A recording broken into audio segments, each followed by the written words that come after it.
What's up guys, this is Massey. Welcome to another video. In this video I want to show you how to find an equation of tangent line to f of x and it's equal to tan of 3x. We need to find it at x equals to 0. So whenever we want to find out the tangent line, we need to have a function and we need to have a point, because for different points we're going to have different tangent line. So first thing, we need to find out the derivative of this function, tan 3x. We know the derivative of tan x is secant squared x, or 1 plus tan squared of x. On the other hand, derivative of tan u is, if u is a function of x, it's going to be u prime times secant squared u, or u prime times 1 plus tan squared of u.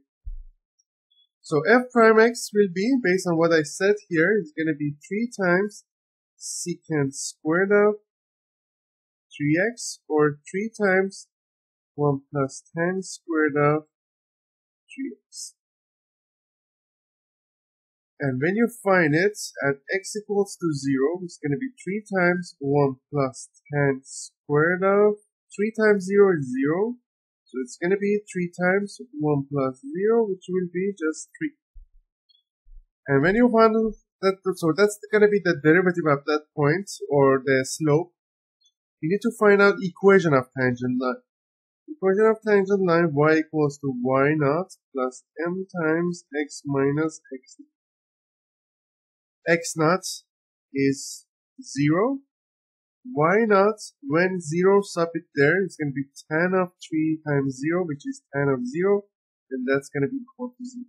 So it's going to be y equals to 0 plus m, which is 3, times x minus 0. So it's going to be y equals to 3x. That's the equation of the tangent line at x equals to 0. I hope you enjoyed this video. Please leave me a comment if you have any question and I'll get back to you as soon as possible. Thank you for watching and have a great day.